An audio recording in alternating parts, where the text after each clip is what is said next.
welcome to my channel, Colleen C to Serendipity.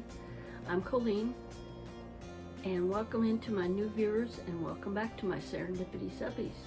Today is November 12th, 2022, and I would like to bring you this day in history. On November 12, 1954, Ellis Island, the gateway to America, shuts its doors after processing more than 12 million immigrants since opening in 1892. Today, tens of millions of Americans can trace their roots through Ellis Island, located in New York Harbor off the New Jersey coast, named for merchant Samuel Ellis, who owned the island in the 1700s.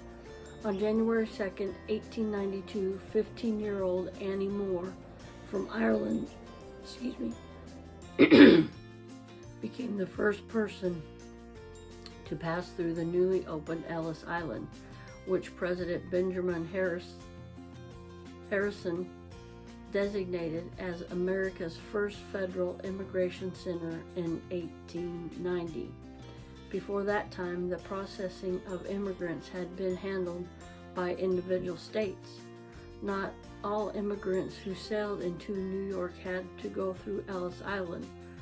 First and second class passengers submitted a brief shipboard inspection and then disembarked at the piers in New York or New Jersey, where they passed through customs. People in third class, though, were transported to Ellis Island, where they underwent medical and legal inspection to ensure they didn't have a contagious disease or some condition that would make them a burden to the government. Only 2% of all immigrants were denied entrance into the United States. Immigration to Ellis Island peaked between 1892 and 1924, during which time the 3.3-acre island was enlarged with landfill. By the 1930s, it reached its current 27.5-acre size. Additional buildings were constructed to handle the massive influx of immigrants. During the busiest year of operation, 1907, over 1 million people were processed at Ellis Island. With Americans' entrance into World War I, immigration declined, and Ellis Island was used as a detention center for suspected enemies. Following the war, Congress passed a quota law and the Immigration Act of 1924, which sharply reduced the number of newcomers allowed into the country and also enabled immigrants to be processed at U.S. consulates aboard.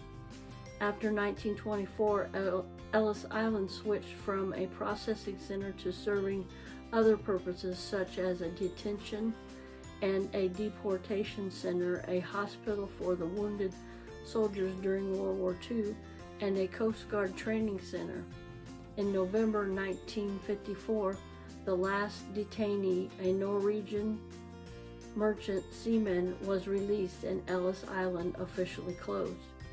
Beginning in 1984, Ellis Island underwent a $160 million renovation, the largest historic renovation project in U.S. history.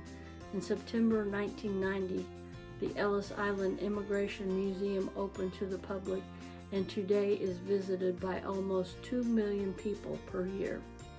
I want to thank you for watching today, and I want you to stay blessed and stay safe, and remember to smile, because I love you, but more importantly, God loves you. Bye. I'll see you in my next video.